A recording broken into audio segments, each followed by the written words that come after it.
Okay, today we're really going to focus on the factors that led to Great Britain leading the way in the Industrial Revolution, which was a game changer. So let's just recap a few things of significance of the Industrial Revolution, and then we'll delve into the British aspect. So let's just keep in mind that somebody from ancient Greek or Roman times would have been almost as comfortable in 1700 as they were in their own time, because daily life was not much different. Agriculture and technology had not changed much in 2,000 years. So we talked about the agricultural revolution, and that changed things a bit. And then we start moving into the Industrial Revolution. And more was created in the last 250 years than in the previous 2,500 years of known human history. That's why it is so significant. So let's just recap. The Industrial Revolution was a fundamental change in the way goods were produced from human labor to machine. And the more efficient means of production and subsequent higher levels of production triggered far-reaching changes to industrialized society. Changes that meant building up a more efficient infrastructure. Changes that meant innovations in transportation. I mean, think about it. In 1700, there were no trains. So as you're producing more, you're wanting to invent transportation that can carry goods so you can make greater profits. So eventually this leads to telecom and all kinds of industries in the second Industrial Revolution. So let's just keep in mind that machines began to replace human labor because new energy sources were developed to power the new machinery. Water, steam, electricity, oil. And some historians actually place advances in atomic, solar, and wind energy at the later stages of the Industrial Revolution.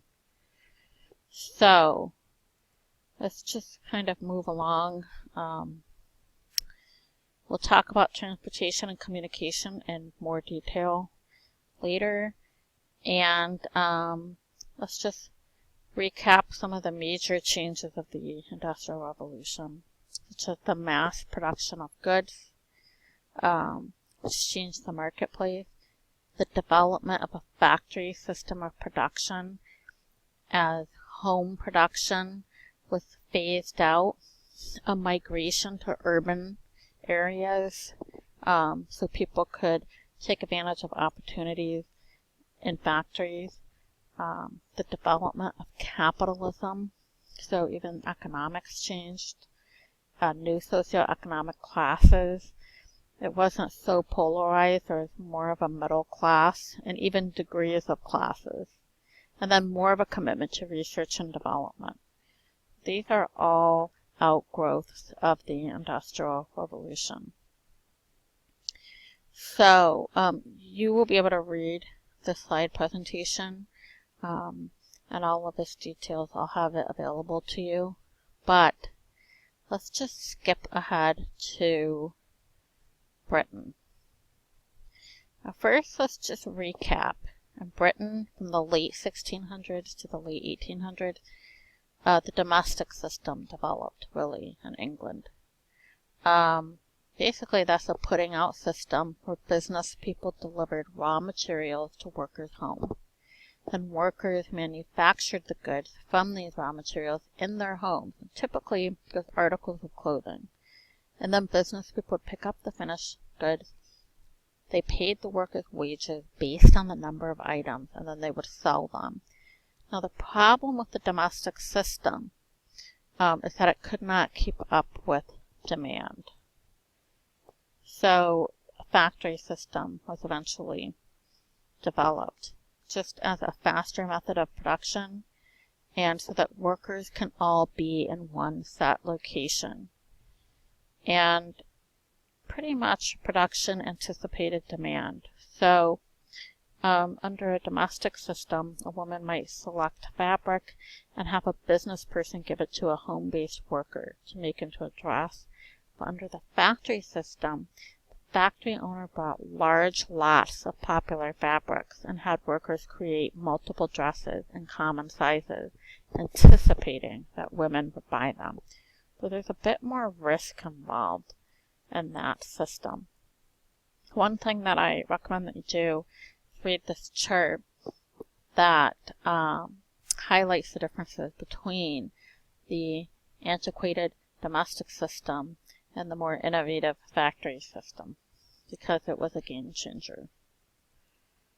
So, England really is the birthplace of the Industrial Revolution.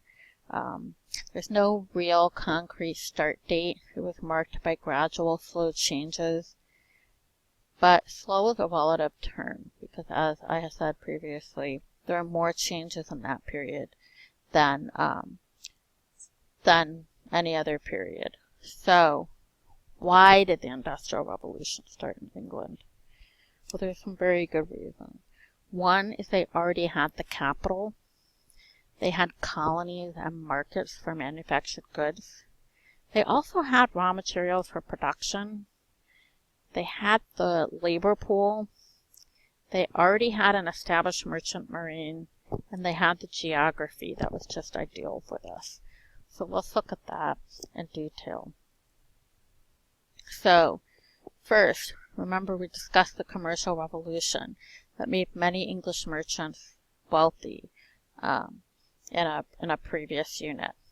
And so they had the capital to invest in the factory system, and that's what you need. You need that initial startup capital to make the larger system. You need money to buy buildings, machinery, raw materials. And the wealth from the commercial revolution began to spread beyond the merchant class. England had more colonies than any other nation. Its colonies gave England access to enormous markets and vast amounts of raw materials. Colonies had rich textile industries for centuries. So, say, India, for example, had a lot of resources to make textiles, and England had dominion over India. So many of the natural cloths popular today, such as calico, were originally created in India, and then China had the silk industry. So, England itself possessed the necessary raw materials to create the means of production. And on this map, you'll see that the coal reserves. You see, Ireland did not have iron or deposits or coal reserves, so they actually did not have the industrial potential at that time that England had. So, coal was needed for future advances in steam-powered engines. So they had the resources. And then iron ended up being the basic building block of large machines, railroad tracks, trains, and ships. So that was it's necessary to have the resources if you want to be a producer. Now, the other thing that England had was workers, because serfdom and guilds ended earlier in England than other countries. So that meant that they had a labor pool that wasn't tied to the land out of obligation. They were a little bit ahead of its time. English people could freely travel from the countryside to the cities. And then the Enclosure Acts meant that many small farmers lost their lands. So, but now they were available to work in factories or in the industrial sector. So they had the workers. They also already had an established merchant fleet. They have the world's largest merchant fleet. So they already had kind of an existing ability to transport large amount of goods relative to other countries. So these ships could bring raw materials and finished goods to and from the colonies and also to other countries. And then we can't forget that England really had a more ideal geography, and that it's an island, and it's the political center of Great Britain. And the island had many excellent harbors and ports, right? So that is crucial, just to have that that opportunistic geography. The other bonus is that the first industry that began in England was the textile industry, and the damp climate of England benefited this industry because the thread did not dry out. I remember before that, the textile industry was really just a cottage industry and more subsistence level. So the textile industry really became a greater thing where it's a business for profit, great profit.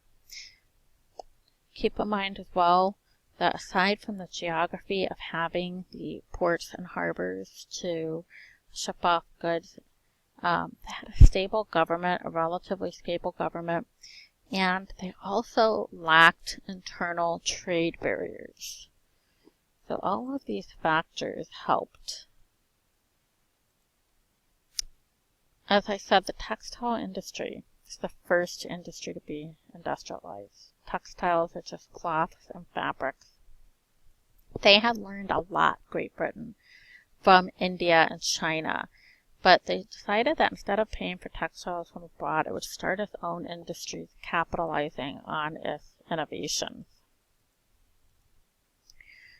So the birth and growth of the textile industry occurred in the first third, right after the first third of the 1700s. The flying shuttle, it was an Englishman who innovated this machine. Basically, it was just a hand-operated machine. So instead of using thread and needle just with your hand, you now had a machine that increased the speed of weaving. Then from there, because that increased supply, which in turn increased demand, another Englishman, James Hargreaves, made the spinning jenny in 1765. That actually spun thread 8 times faster than by hand. So it's even more efficient.